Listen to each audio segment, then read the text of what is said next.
Good morning, everyone. Glad to be here on this early Saturday morning. My name again is Ed Samuel. I'm a career coach with a firm called Sam Nova. We're based in Kennett Square, PA, and serve clients in the greater Philadelphia region across the U.S. You know, this will be part 3 of our 3-part series this morning on secondary sources of income. You know, on our last program that aired on November 10th, we spent time talking about a form of consulting income, and that had to do with doing career assessments and consultations, just as an example. And then we shifted to part-time income again with network marketing firms, including some that were home-based. Now, this morning, we're going to have 2 guests joining us, and we're going to be talking about franchising and income properties, 2 separate topics, 2 separate guests. So next on our program this Saturday morning will be a person I know well. Her name is Toni Wagner. Toni's going to talk to us about franchising and another way to augment your income and create a secondary income stream. So Toni, welcome to the program this morning. Ed, thank you for having me on the show today. I really appreciate it. You know, Toni, a lot of people get worried about what a franchise is all about. Can you just tell us a little bit about, what you do as a franchise consultant? Sure, absolutely, Ed. So as a franchise consultant, I really work very closely with my clients and expertly match them with entrepreneurial business concepts that align with their goals, their investment levels, and that can really leverage their skills. My role is really one of education and awareness about the industry and the process of evaluating a franchise business. And it's really through a very methodical approach, meeting with my clients face-to-face and understanding their goals and objectives that helps me recommend the best business for their success. A consultant does not sell franchises. I don't sell them, but I consider myself a matchmaker. Great.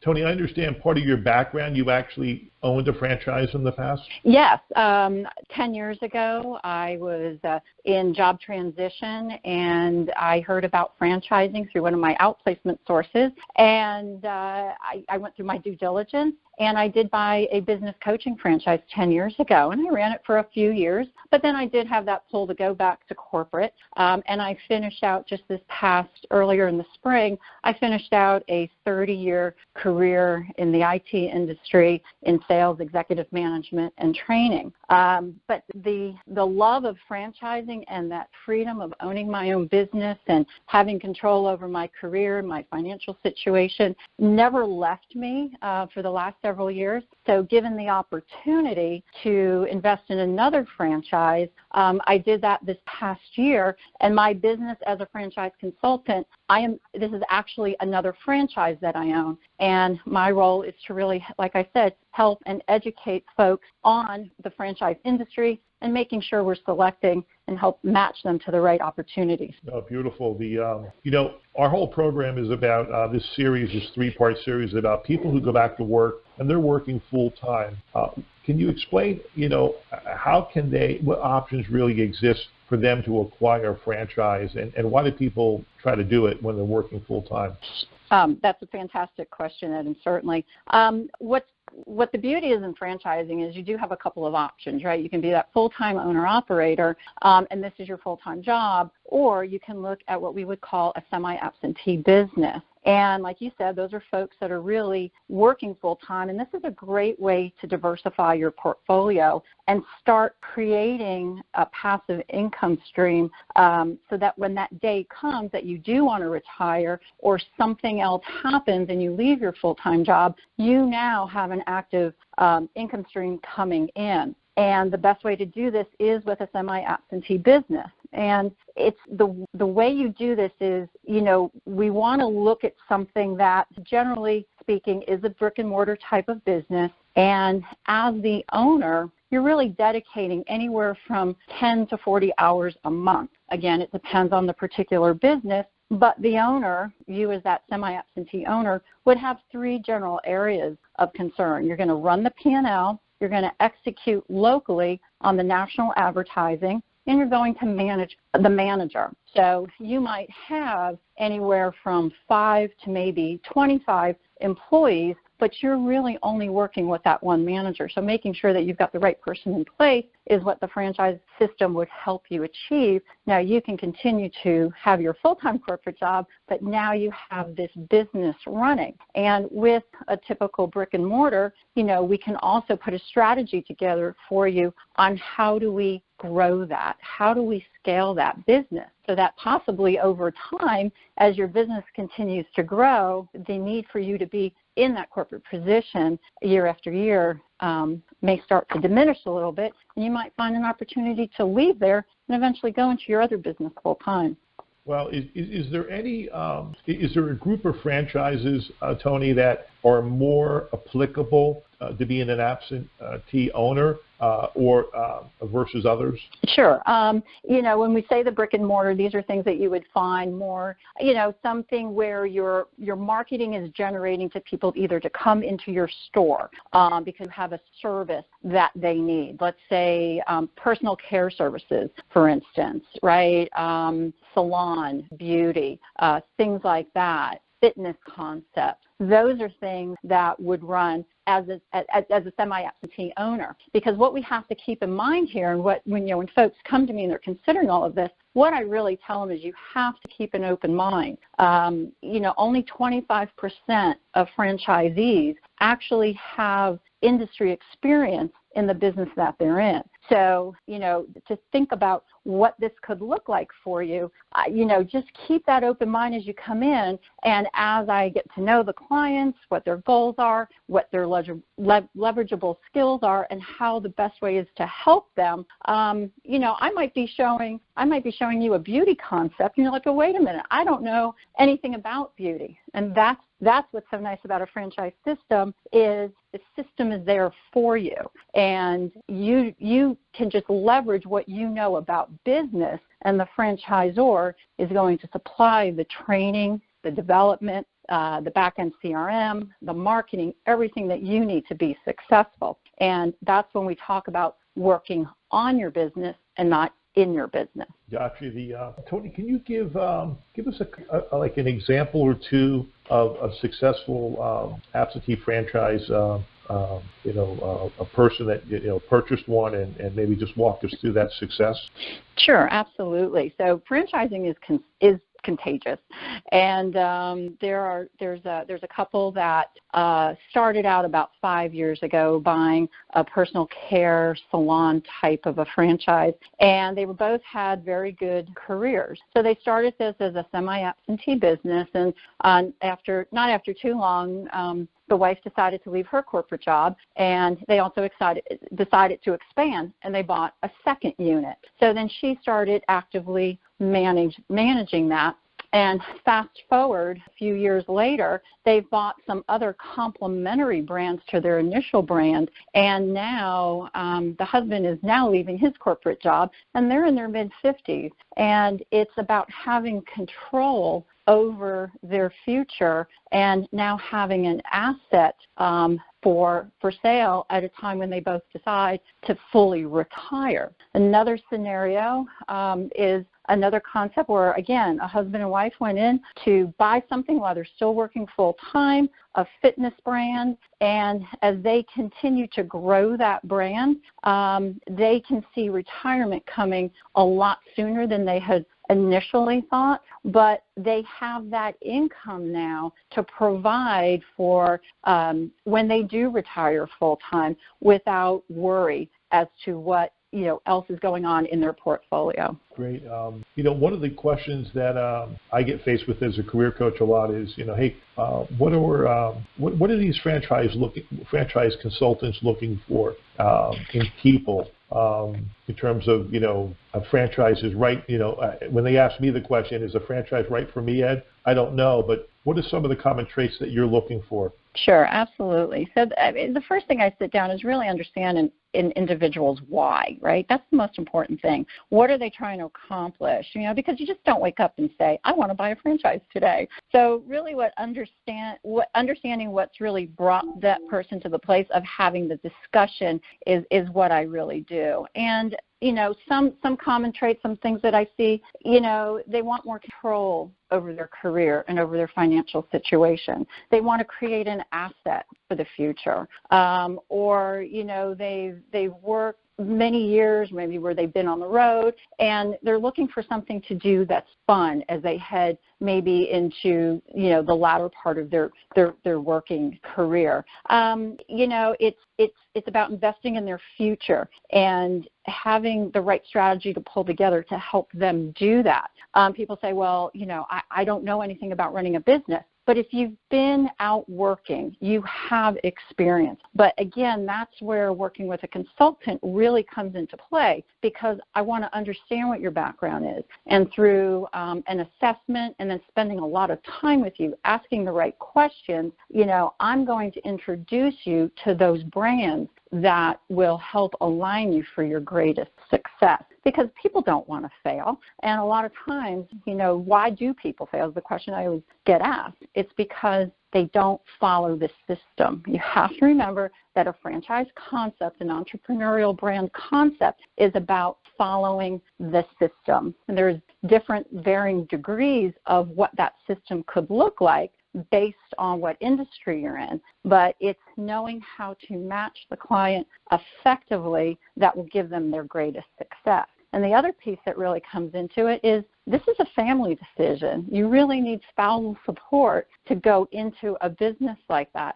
I know that when I embarked on my business, I have my family's 100% support to help me in this, after I left my corporate job, but I really knew that this was something that I wanted to do for my future and for my family's future, and continue to go forward with that. So there's a lot of different things that we look at. It's not always what you think you should be doing. It's having you matched correctly. And the greatest compliment when I meet with a client is when they say, wow, I had no idea that this particular business was, in fact, a franchise, and I never would have thought of that. Thank you for introducing me to this. And then I help you through that rest of that process, because it is a process, and that's what we have to remember. So being there with you every step of the way as you do your due diligence to really then investigate if this business concept is the right one for you is really what it's all about. And I'll be honest, that it's not for everyone, right? But if at any point you've thought about, gee, I'd really like to own my own business, taking a look at franchising is a great way to achieve that goal. Toni, it sounds like, because it's a process, it's not, like you mentioned earlier, it's not for everyone, but it also sounds like, you go through this process and there's no arm twisting by you to kind of pressure people to do anything, because it sounds like you need their full commitment.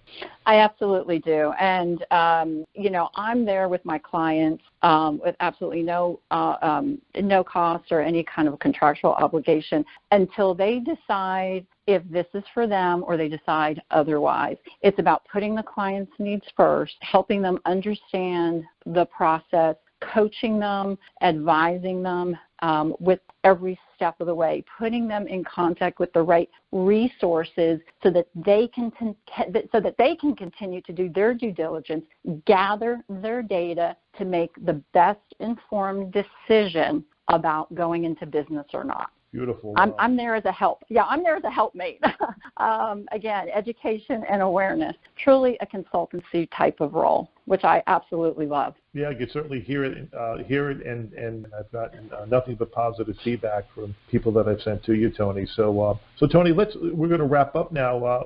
What's the best way for someone to reach you if they want to know more about franchising and have this initial discussion? Sure, absolutely, Ed. I can be reached at 610-314-1781, or my email is twagner, TWAGNER, at Frannet, that's 2 N's, FRANNET.com. I service the greater Philadelphia area, which is eastern PA, all of Delaware, and southern New Jersey. But if your listeners are somewhere other than that, please contact me, and I will personally refer you to one of my colleagues in where you live so that they can start the discussion with you and meet with you personally. Wonderful. Toni, repeat that phone number just one more time for us. Sure. It's 610-314-1781. 1781. Great. Well, Toni, thank you so much for coming in on Saturday morning, and we thank you we thank you again, and have a great weekend. Ed, thank you so much. I truly appreciate it. Okay, now next up is our second guest. So on our program this morning, we're going to welcome Andrew Carlino from Pillar Real Estate Advisors. Thank you so much for joining us, and it's part 3 of our 3-part series on secondary income sources. And Andrew's going to talk to us a bit about commercial income properties this morning. Hey, Ed, how you doing? Thanks for having me. Good. So Andrew, what kind of properties are out there for people to look at when it comes to income properties? Yeah, it really depends on what you're looking for and kind of what level of involvement you want to have with this property. Commercial-wise, there's office buildings, flex buildings, which is generally a combination of some office and warehouse, and then there's, your typical standard warehouse buildings. Transversely, there's also multifamily properties that have 2, 3, 4 apartments in them. And the biggest difference between these two categories is you're dealing with commercial leases for office buildings and warehouse buildings as opposed to multifamily where it's all residential leases. And a lot of buildings these days are some type of mixed use as well, where it's commercial on the first floor and then apartments above. So it really depends on what you're most comfortable with dealing, whether you'd rather deal with a residential tenant or a commercial tenant. Great. If you're a person or a couple, how do you qualify before looking at properties? How does somebody qualify themselves before they get to pick up the phone and call you, or do you qualify them? Yeah, generally, in having a quick conversation, I can kind of qualify people and figure out, what asset class makes the most sense for them, and really if it's financially responsible for them to start looking at, commercial properties. It's different than the residential world where, you don't go and get a pre-qualification for a mortgage like you do when you're buying a house. I mean, the financing kind of comes after you evaluate properties and know what you're looking for and have conversations with your bank. But generally speaking, I can have a quick conversation and we can kind of help you figure out whether you really should be looking at a commercial property or not. Got you. Now, let's just say you were interested in an apartment unit, a place that has 4 apartments, and you want to use that as that's what you're kind of focusing in on. Can you talk a little bit about, what kind of financial models you use to determine if that income property really is an income property or is it losing money or making money? And can you talk a little bit about that? Yep. So generally what we'll put together for you is a income and expense report. So basically you'll take all the income in a said month that the building produces, and then you'll subtract all of your expenses. Now that means your taxes, your insurance. If you pay the utilities, we'll take out the utilities. We'll try and build in some numbers for any capital improvements you might need to make over the next 5 to 10 years once you purchase the building. And we'll build in, numbers that, account for any small repairs that you're going to have to make out through the way. And basically what we'll do is we'll take the income, we'll subtract all those expenses, and then that'll give us kind of the cash flow for the year. And that number will be kind of what you're pocketing, after you take out everything that's going to cost you to get this building up and running. And essentially what we'll do is we'll take that number and we'll throw a percentage on it. If you want to make 7% on the money that you invest in this building, we'll throw a 7% cap rate on it, is what it's called. And then that'll be kind of your return yearly on the number that you pay for the building. What are the if I'm looking at this apartment and we kind of work through the model, what are some of the higher risk areas that people get concerned with? Something like, has the septic system ever been replaced? And do you have home inspectors come in, and is it a different kind of home inspector or versus the person who comes into a residential home?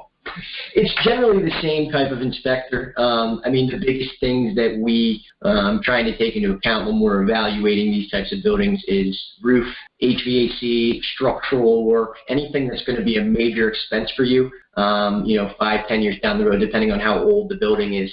Another big thing that we really try and steer people clear of is any environmental issues. So, most times the bank will require you to get a phase 1 environmental done, and if that comes back clean, then you're generally good. But environmental issues is definitely something to try and avoid because it can cause real issues down the road. Andrew, what does the bank charge? What's the fee for an environmental assessment for property? If a phase 1 is generally, depending on who you ask, $2,000 to $3,000, and it's an expense that a lot of people hate to spend money on, but it's just something that's absolutely necessary if you're really going to, put $300,000, $400,000, $500,000 into a commercial property. You need to be really buttoned down on the environmental. Make sure you know what you're buying. Most important. And that's an out-of-pocket cost that's non-refundable. Correct, non-refundable. Yep. Yeah, got it. But the good news is you'll have that report. So when it comes back clean, if it comes back clean, you'll have it. So if you want to turn around and sell the building in 10 years, the bank that the new buyer is they might require another phase 1, but at least you'll have the documentation that when you bought it, it was clean. Gotcha. What about what's typical time frame? If somebody approached you, individual couples, say, hey, we're looking for some income property, and we're going to stay with the 4-unit apartment building. What's the cycle? Is it 60 days? Is it 120 days? What does that look like? Yeah, there's no real secret sauce to the timeline. I mean, it varies so much depending on your kind of financial wherewithal and how much due diligence you've already done qualifying properties. I would say once we get on the phone, talk about what you're looking for example, the 4-unit apartment building, it would probably take a couple weeks to kind of highlight areas you want to be in and focus on characteristics of properties that you're looking for. Probably another month or two to tour these properties and really, dig into the income and expense reports and see which ones you think are the most feasible. Once you select a property and actually negotiate the deal, get it under agreement, you're probably another 60 to 90 days for you to actually own it, just because you need to do more due diligence and most importantly, you need to get your financing in order with the bank so that you can be funded when you go to purchase the building. Gotcha. How long do income properties generally stay on the market? What's your experience now? And the economy seems to be doing well. Is it, somebody puts a unit up for sale, let's say in the suburbs of Philadelphia, what are you seeing right now? Yeah, it's a little bit localized. If sticking with the 4-unit apartment building concept, if you're in a borough close to a university where there's high density, these properties sometimes go in a matter of days. If you're more on the outskirts, if it's a less desirable area, I'll say, sometimes they can sit for a couple months, and it just takes the right buyer who kind of has the vision, for the area to make it work for them. I was just thinking about what's the distinction between, let's say, I'm in, Havertown, and there's a townhome, and maybe there's a 2 together, and let's say they want to kind of renovate it and kind of make it 2 units instead of 1. At what point does it go from a residential to a commercial, technically? Yeah, generally I classify residential as a single-family home. Okay. Anything more than 1 unit is a commercial property. 2, 3, 4 units, then it's this multifamily building that we're talking about, and that's commercial in our eyes. Gotcha. So it could even be in a development outside of town. Just if there's more than one family living there, then that qualifies you to come in. Yeah, essentially. Yep. Is there any other suggestions you would make for someone who's thinking about this? Are you up to having people come talk to you and kind of kick it around and maybe show them spend a little bit of time with them, even though they're not 100% certain? Yeah, absolutely. I'm always willing to have conversations with people who are interested in commercial real estate. That's my business. I can sit down with you, kind of talk through all the asset classes and then really understand what your needs are, what kind of level of involvement you want to have with a commercial property. And like I said before, whether you want to deal with residential tenants or you want to deal with commercial tenants, that's the biggest qualifier for you to figure out, which asset class works best for you. But, in a quick conversation, we can talk through and we can kind of figure out what you're looking for and go from there. I knew a person who moved a business into Exton. This was a few years ago. And it was a case where they bought a unit in Exton and they made the business downstairs and the family lived upstairs. How often does that happen? That's pretty rare, I would say. I've come across it a little bit. Most people these days want to separate the business and their residential life. Don't say I don't come across it, but it's more common that people have their single-family home and then have the office somewhere else just because they need that separation. Gotcha. All right. Well, hey, this has been great. I appreciate you coming in this morning and spending a few minutes with us. Andrew, how would a person contact you over there at Pillar? Yeah, the cell phone is best. That number would be 610-733-1499. I am on the go a fair amount, so that's the easiest way to reach me. Got you. So again, it's Andrew Carlino. How do you spell your last name? Carlino.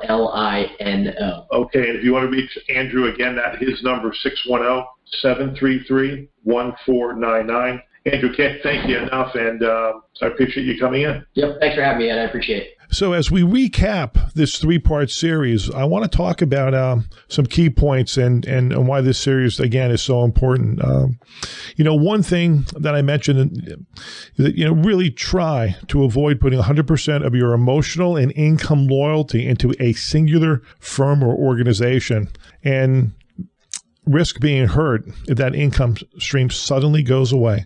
I see it every single day as a career coach, and I wish people have that additional income stream. So I recommend to try your very best to get 5-10% of that income stream coming in, even if you're working, so that if you get tapped on that shoulder, especially in this at-will environment, it's like a sucker punch by a firm laying you off for firing you. And I don't want you to walk away from that job, walk into your car and say, I have absolutely no income, especially, again, in this at-will environment. And then third, seek counsel from a career coach that's highly knowledgeable and has a deep network in secondary part-time income. And I think it could be very helpful to you as you pursue this. Now, we're just about out of time. Please join us again on our next Optimize Your Career program on Saturday, December 22nd at 8 a.m. We will focus on those who are working and how to go about assessing whether you're underemployed. It's a topic that comes up for me often by many clients and potential clients. So again, this is Ed Samuel, career coach with Sam Nova. Our website is www.samnovainc.com. If you'd like to reach me with a question or comment, email me at esamuel, SAMNOVAINC.com. Or you can call our main number at 610-274-8214. Make it a great weekend. I wish you a Merry Christmas. God bless.